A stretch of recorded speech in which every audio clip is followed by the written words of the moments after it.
It is what is in the store at KCCA that dictates whatever we receive. But for me, I would think your planning would also, because you know there is a shortfall that is acceptable, but for you getting to zero delivery, I mean there must be some kind of relationship between because I don't think for you just sit at Mulago and plan to get these items in KCCA. KCCA must also give an impression into what they can afford to supply, because you don't have to be a beggar. 2021, 2022.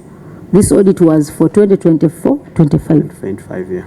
These are so many years. And what is the impact of having some of these expired drugs left where in departments? Somebody, this may end up in somebody's handbag. They might be dispatched to somebody.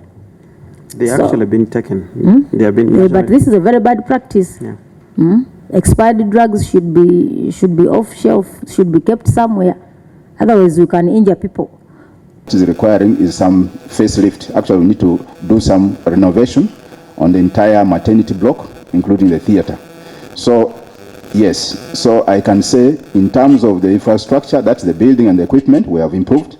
What probably we need to now do more is the human resource, because all these theaters require adequate staffing, especially when it comes to anesthetic officers. That's where our gap is right now. Do you have staff who handles other entities? Have told us they are now recruiting M&E staff. I don't know. We have an economist and a planner. We have two staff. So they're the ones handling that. Yeah.